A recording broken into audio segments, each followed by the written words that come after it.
Assalamualaikum warahmatullahi wabarakatuh. Selamat datang kawan-kawan semua di channel Riam Biru.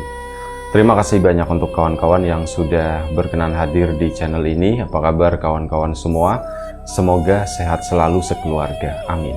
Baik, selamat memperingati Hari Kemerdekaan RI 17 Agustus tahun 2026 yang ke-81 ya kalau nggak salah. Ya, Agustusan tahun ini jujur aja agak sedikit kurang meriah ya. Rasanya tuh seperti itu gitu. Itu di daerah sini, nggak tahu di daerah kawan-kawan mungkin ya sama meriahnya seperti tahun-tahun sebelumnya atau mungkin lebih meriah tahun ini. Cuman di daerah sini tuh agak sedikit gimana gitu ya. Wes, kita ke cerita aja ya. Jadi kali ini ada satu cerita. Sebentar. Ada satu cerita datang dari Mas Sarif di Blitar. Mas Sarif itu menceritakan Mas Sarif itu menceritakan cerita yang pernah dialami oleh neneknya. Jadi menceritakan pengalaman neneknya Mas Sarif ini ya. Dan kejadiannya itu mundur ke belakang. Mungkin sekitar tahun 60 atau 70-an lah waktu itu. Jadi kita mundur ya ke belakang di tahun-tahun 60 atau 70-an tersebut. Nah, ini neneknya Mas Sarif itu udah berkeluarga, udah punya suami dan udah punya anak. Salah satunya itu orang tuanya Mas Sarif. Tinggallah mereka di sebuah rumah di perkampungan. Sampai pada suatu hari ini ada pasangan muda lah boleh dibilang ya. Pasangan muda, mereka itu baru menikah dan kemudian membeli sebidang tanah itu nggak jauh dari rumah neneknya Mas Sarif tadi. Jadi kayak ini rumahnya neneknya, di sampingnya itu masih lahan dari neneknya tersebut. Nah, di sampingnya lagi di situ ya kayak sebelahan cuman nggak mepet banget ya. Nah, itu si pasangan tersebut membeli tanah di sana. Itu namanya Mas Warmo sama Mbak Keti gitu. Jadi ingat itu ya, Suketi gitu kan. Suketi kalau tidak salah Sundel Bolong atau apa ya itu. Wis pokoknya kayak gitu. Nah, ini ada Mas Warmo sama Mbak Keti. Jadi mereka itu pasangan muda. Ya nggak muda-muda banget baru menikah sehari dua hari, enggak. Maksudnya baru menikah mungkin sekitar setahun lah. Kemudian mereka itu keluar dari kampung tersebut. Keluarnya kemana? Nggak tahu. Mungkin ke kampungnya si Mbak Keti, karena Mbak Keti bukan orang sana. Sementara si Mas Warmo itu adalah orang situ. Ya, keluar mereka, neneknya Mas Sarif juga nggak terlalu ngikutin beritanya seperti apa ya. Pulang-pulang setahun kemudian borong tanah. Udah kan? Borong tanah ya wes seneng tentu saja gitu. Oh, ada tetangganya, daripada kebonan begitu. Kalau misal ada tetangganya ya lumayan rame gitu kan.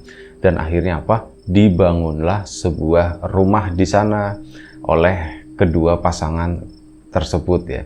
Dan ya waktu pun berjalan, mereka menempati hal tersebut. Banyak omongan dari warga, tapi omongannya tuh omongan positif gitu ya. Itu loh, Warmo sama Keti baru setahun menikah tapi udah berhasil merantau di sana. Nggak tahu merantaunya di mana, sudah berhasil di perantauan. Pokoknya berita yang beredar itu masih positif lah waktu itu. Dan ya nenek juga waktu itu ikut seneng gitu ya. Ya wis, namanya anak muda, mereka berani keluar kampung dan ya mungkin rezekinya di sana gitu ya. Akhirnya ya sudah, hasilnya seperti ini, mereka udah bangun rumah dan sebagainya. Meskipun sebenarnya di zaman-zaman itu termasuk hal yang mudah lah, nggak terlalu susah kayak sekarang gitu ya. Sekarang itu kan orang-orang sekarang itu mau bikin rumah aja itu susahnya minta ampun gitu kan. Apa-apa serba mahal. Persaingan dagang makin sempit, terus pekerjaan susah gitu ya. Jadi ya begitulah, tagihan banyak dan sebagainya. Mau bangun rumah aja sekarang itu susah. Nah, orang dulu itu termasuk yang hebat gitu ya. Mereka itu ya usia-usia muda udah bisa bangun rumah sendiri. Cuman ini si Warmo sama Mbak Keti itu memang relatif lumayan cukup muda. Jadi ya wis lah gitu ya. Itu jadi omongan warga, tapi omongannya itu omongan yang positif. Nah, ini pada suatu hari kakeknya Mas Sarif, dia kan baru pulang malam ya. Entah pulang dari apalah. Mungkin ada kendurian atau ada acara selamatan atau ada acara apa. Sekitar jam 10, mungkin jam 9, jam 10 malam, kampung itu udah sepi. Kakek itu pulang. Dia jalan sendiri, listrik itu belum masuk daerah situ, masih gelap. Nah, ini di rumahnya Warmo itu kan di depannya ada lampu minyak ya, tapi lampu minyak yang digantung seperti itu. Kakeknya Mas Sarif pulang. Tek jalan. Nah, saat memasuki gerbang rumah, gerbangnya nggak ada gerbangnya. Itu cuman kayak pakai pagar tanaman hidup begitu doang. Itu juga nggak terlalu tinggi. Jadi saat orang berdiri di pinggir jalan kampung itu bisa ngelihat langsung rumah neneknya si Mas Sarif tadi. Nah, di situ kan nembus juga set ke arah rumahnya si itu. Rumahnya si Warmo, si Mas Warmo itu. Nah, di sana di depan rumahnya itu ada duduk seorang anak laki-laki, usianya mungkin sekitar 7 tahun di sana. Ini lagi duduk sendirian. Itu anaknya siapa ya di situ? Kok nungguin di luar begitu? Apa keponakannya Warmo? Ya Warmo ya belum punya anak gitu kan, dan ya udah mungkin ceprot langsung gede seperti itu. Itu anaknya siapa ya? Sama kakek pun dideketin. Deket ke sana, nggak ngomong dulu sampai bener-bener deket. Nah, di situ baru ngomong, "Tong," gitu ya, misalkan. "Kamu lagi apa di sini? Lagi nyariin siapa?" Nah, ditanya begitu, si anak tersebut kayak kaget gitu kan. Dia tuh kayak posisinya tuh terduduk merunduk begini. Nah, begitu dibangunin sama kakek gitu kan. Dia kan kaget. Nah, begitu kaget, dia itu langsung lari ke belakang rumah ke sana. Begitu lari ke belakang situ, si kakek kan jadi ngikutin ya ke sana. Anak kok lari ke sana, itu kan ke kebun, bahaya. Akhirnya apa? Dipanggil lah si Mas Warmo. Mo, Keti, Warmo, Keti, dipanggil-panggil kan. Nah, keluarlah si Mas Warmo tadi. "Apa Mas?" gitu kan. "Apa Mas?" "Ini Mo, itu tadi siapa? Keponakanmu atau siapa?" "Keponakan," kata situ ya. "Iya, itu tadi ada yang duduk di depan sini gitu." "Oh, enggak, itu bukan siapa-siapa," kata Mas. "Lu orang duduk di sini." "Ya enggak tahu, saya juga enggak tahu itu anaknya siapa," katanya si Mas Warmo begitu. Dan akhirnya, "Alah ya sudah," kata kakek pun balik lagi. Dia balik masuk ke dalam rumah. Ya nggak cerita, waktu itu belum cerita ke nenek atau apa ya. Udah tidurlah si kakek tadi, istirahat gitu kan. Nah, ini waktu pun berjalan dan memang Warmo sama Keti itu agak sedikit lumayan cukup aneh belakangan. Kalau siang itu nggak pernah kelihatan. Rumah itu tertutup gitu kan. Bahkan apa? Itu lampu minyaknya. Kalau belum jam 10, jam 11 siang itu belum dimatikan. Jadi kalau misal pagi gitu, itu nggak ada kehidupan sama sekali. Di rumah itu tuh benar-benar sepi. Sampai nenek juga ngomong, "Lah orang bangun siang-siang begitu ya, nanti rezekinya dipatok ayam." Dibalesin sama kakek, "Dipatok ayam apanya?" katanya begitu. Orang Warmo sama Keti banyak duitnya gitu kan. "Oh apa sih Pak?" kata si nenek begitu kan. "Loh kamu kan bilangnya kalau bangunnya siang dipatok ayam. Lah mereka itu bangunnya siang, bangunnya sore, atau mungkin bangunnya malam gitu ya.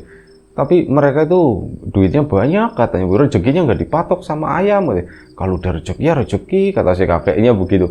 "Ya ndak apalah, orang umumnya orang hidup ya siang bangun, pagi bangun gitu kan. Nanti tidurnya baru malam gitu." "Oh ya, saya udahlah nggak usah dibahas," kata kakek. Akhirnya sudah.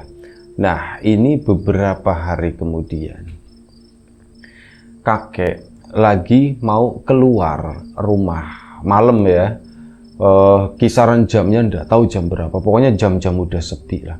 Kakek itu mau keluar rumah, biasalah duduk di teras di sana ya. Waktu itu kakeknya Mas Sarip juga nggak tua banget, maksudnya itu masih muda lah, mungkin usia antara 30 sampai 40 tahunan sih gitu ya, mungkin 40-an. Nah, di situ kakek itu mau duduk. Saat lagi buka pintu jegrek, kakek itu ngelihat Warmo keluar dari rumah sambil bawa lampu minyak. Itu keluar ke sana mau nyapa, mau kemana, cuman Warmoknya itu udah terlanjur, udah ke sana, udah lumayan cukup jauh. Akhirnya ya kakek ada sibuk nutup pintu dan sebagainya. Akhirnya dibiarkan sama kakek gitu, nggak disapa. Tapi entah kenapa kakek itu penasaran, Warmok kemana ya? Oh, biasanya kalau keluar itu bawa senter gitu kan. Oh, seorang kaya nggak punya senter gitu kan, malah bawanya lampu minyak seperti itu. Kayak orang mau ngobor kodok, pikirnya si kakek, kodok aja terang gitu. Nah, karena rasa penasaran itu, kakeknya Mas Sarip pun akhirnya ngikutin. Mau tak ikutin penasaran aku. Kakek pun keluar ke sana. Tek bawa senter, cuman yaitu tadi senternya itu ndak dinyalain.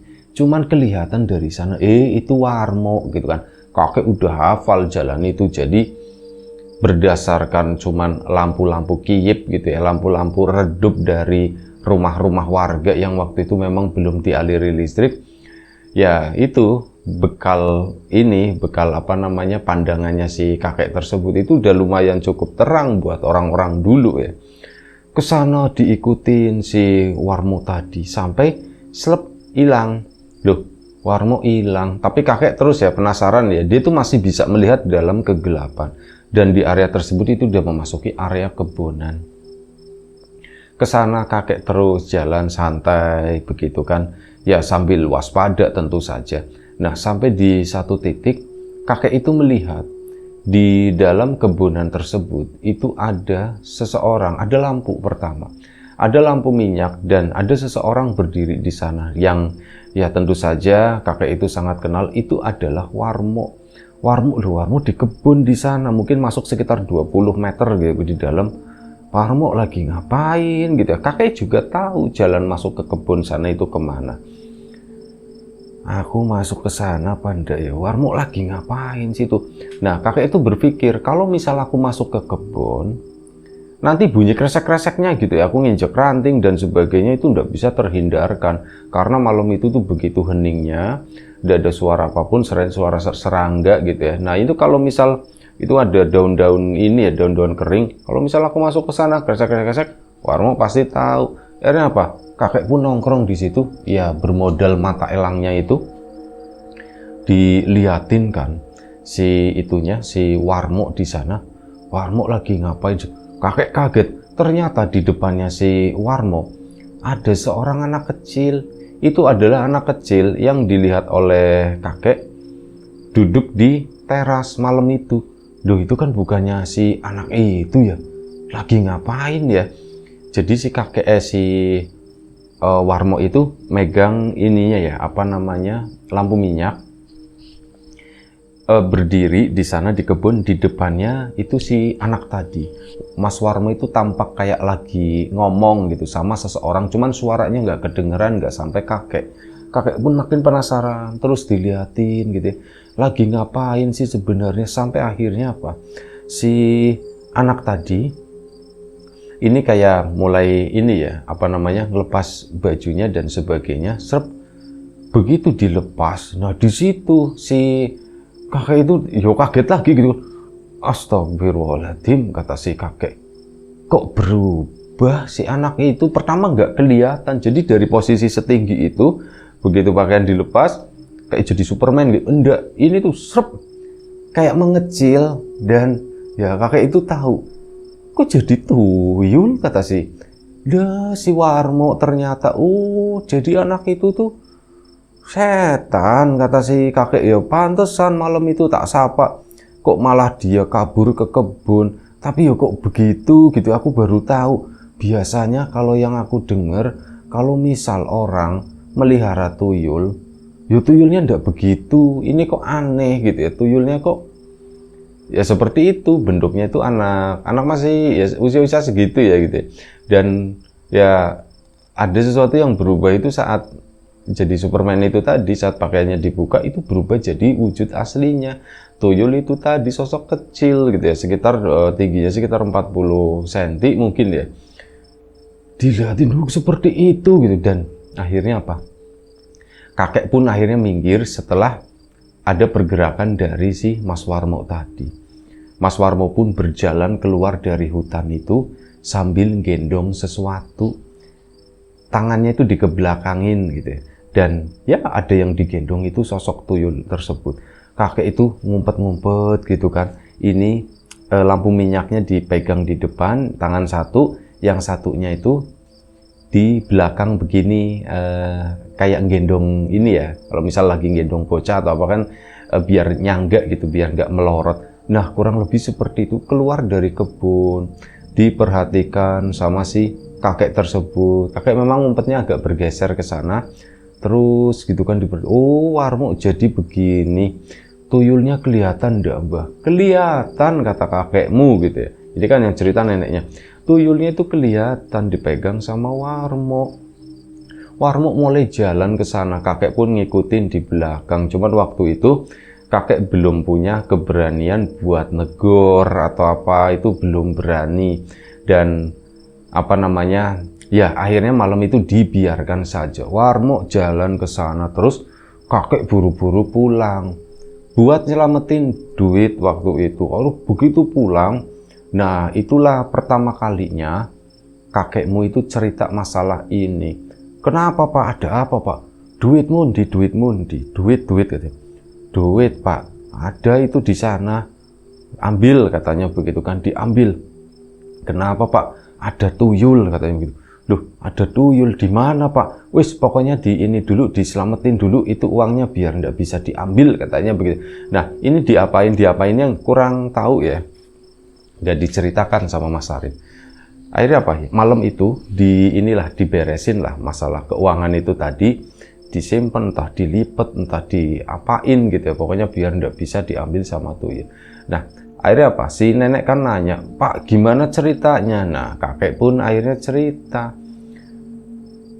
Ternyata kata si kakek ya, Warmo sama Keti itu melihara tuyul katanya. Hah? Melihara tuyul gimana Pak? Iya Bapak, kalau ngomong jangan sembarangan loh Pak, itu nggak boleh loh Pak kayak gitu Pak. Nenek itu agak sedikit ngebelain ya, memang bener ya, nggak boleh ngomong sembarangan. Makanya dengerin dulu. Aku pertama ngelihat itu ada anak kecil duduk di depan rumahnya si Warmo di sana. Tak samperin loh, ini bocahnya siapa? Tak samperin ke situ ya. Tong kamu malam-malam lagi apa di situ? Dia kabur. Tak pikir keponakannya Warmo gitu ya, ngetok-ngetok, mungkin Warmonya lagi ngapain gitu ya, lagi nanggung atau bagaimana, nggak dibukain. Ternyata dia kabur ke belakang. Saya tak bangunin Warmo, mau ketik, dua-duanya tak bangun, mereka bangun. Tak ceritain tadi anak kecil, oh itu bukan siapa-siapa. Jawabannya si Warmo begitu. Terus pas selanjutnya tadi keluar si Warmo bawa ini menuju ke arah kebun sana. Nah di kebun dia lagi ngobrol sama si anak itu yang pernah Bapak temuin malam itu, dan bajunya dibuka berubah jadi tuyul katanya begitu kan. Masa sih Pak? Beneran digendong sama Warmo. Warmonya keluar dari kebun, ini nggak tahu lagi keliling kemana. Tapi jangan ngomong-ngomong dulu. Iyalah Pak, aku udah mau ngomong-ngomong dulu, kata si nenek. Enggak lah, nanti takutnya salah atau bagaimana gitu kan. Ya nanti liatin aja, kalau ada orang kehilangan duit baru, kalau nggak ada ya sudah gitu kan, berarti ya sudah tahulah itu apa, mungkin nggak di sini atau bagaimana. Dan akhirnya apa, keesokan harinya beneran kejadian, mulai ada ribut-ribut, duitku kok sering hilang ya, katanya begitu ya. Apa anakku itu yang kurang ajar, suka nyelerin duit atau bagaimana. Mendengar satu cerita seperti itu, ini neneknya Mas Arif. Lanjut cerita lagi, yang punya warung pun mengalami seperti itu. Iya duitku tuh semalam padahal ada berapa ribu gitu ya, berapa ratus atau berapa ribu itu pecahan dulu yang lumayan cukup gede gitu. Tapi sekarang Nggak ada, kata situ. Kemana ya? Apa ada tuyul ya di sini ya? Nah, itu mulailah santer berita-berita itu. Ternyata banyak warga yang kehilangan uang, meskipun kehilangan uangnya itu nggak dalam jumlah besar ya untuk satu orang, tapi yang kehilangan itu lumayan cukup banyak. Dan dari situ akhirnya nenek pun ya ngobrol lagi sama kakek, Pak, bener sepertinya yang diceritain sama sampean, ada yang melihara tuyul Pak di sini Pak. Tuh kan, emang apa ya, kakek kan ngobrol waktu itu belum sempet kumpul-kumpul lagi sama warga yang lainnya, cuman selentingan dengar dari tetangga sebelah, tapi bukan yang warmo ya. Itu cuman dengar seperti itu, dan ini mulai rame Pak katanya. Rame tuyul itu. Iya, ya sudah, terus gimana? Dan akhirnya udah ribut-ribut seperti itu, kakek pun ngomong sama salah satu tetua di sana, yang orang udah sepuh gitu ya, ngomong ke situ, silaturahmi lah ke sana, bawa gula sama teh gitu kan. Kata-kata kula nuwun gitu kan. Tumben kesini man katanya. Anu iya Mbah, pengen kesini, pengen cerita-cerita Mbah kan. Loh, supaya cerita apa katanya? Cerita, tinggal cerita aja, nggak usah bawa beginian gitu. Loh, ini bukan buat Simba. Terus buat siapa? Enggak, bercanda, ini buat Simba katanya. Oh ya, matur nuwun, mau cerita apa katanya? Mbah, lagi rame tuyul di sini. Tuyul apa katanya? Ya tuyul Mbah, tuyul, pokoknya tuyul gitu.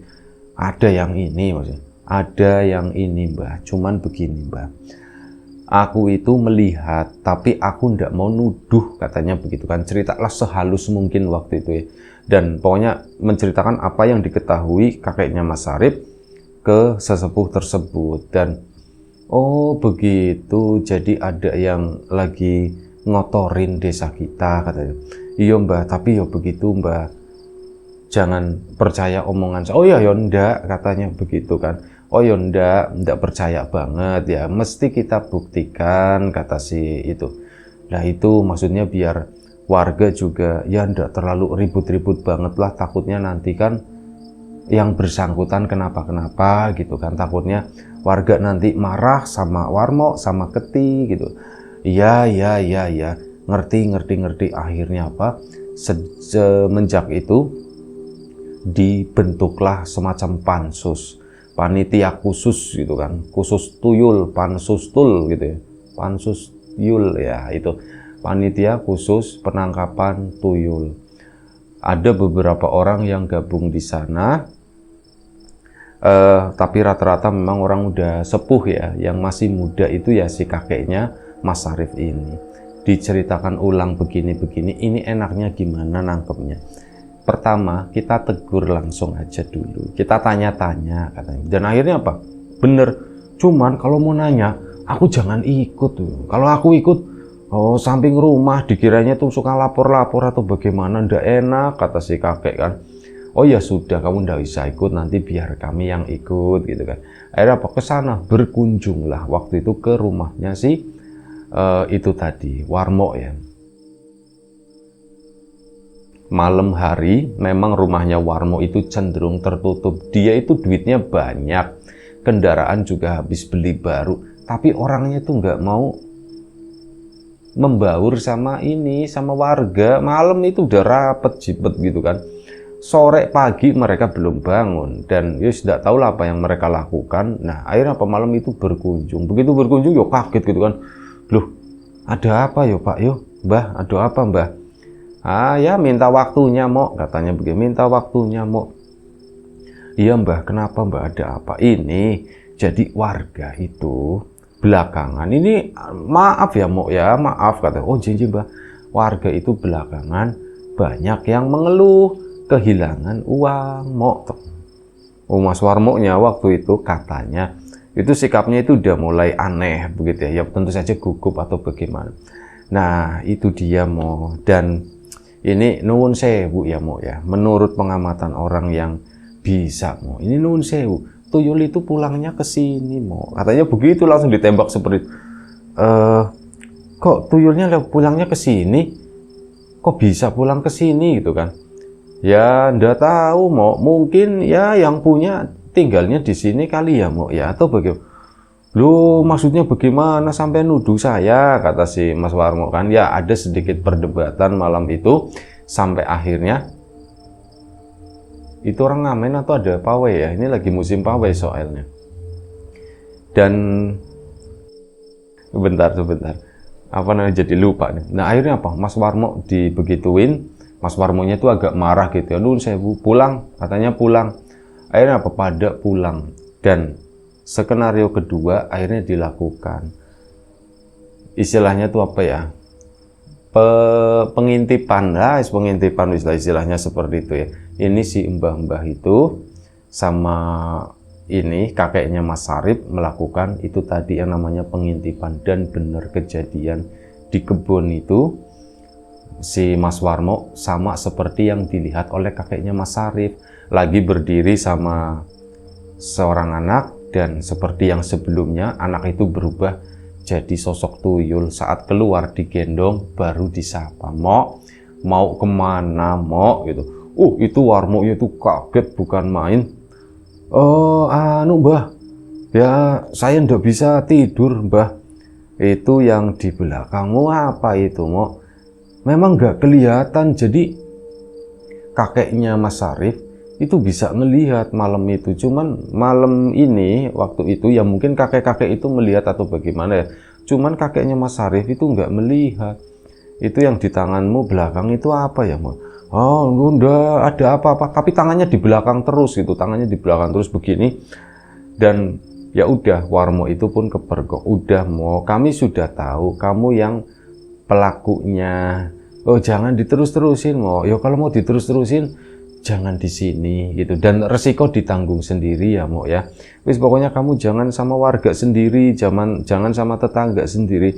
Mosok kamu tega Mo begitu? Kalau kamu tega sama tetangga seperti itu, yo nanti tetangga tega sama kamu gimana? Nanti rumahmu bisa diobong, kamunya bisa dikebukin, itu gimana Mo? Mbak jangan begitu Mbak. Mbak, iya Mbak, aku ngaku. Akhirnya Mas Warmo pun ngaku seperti itu.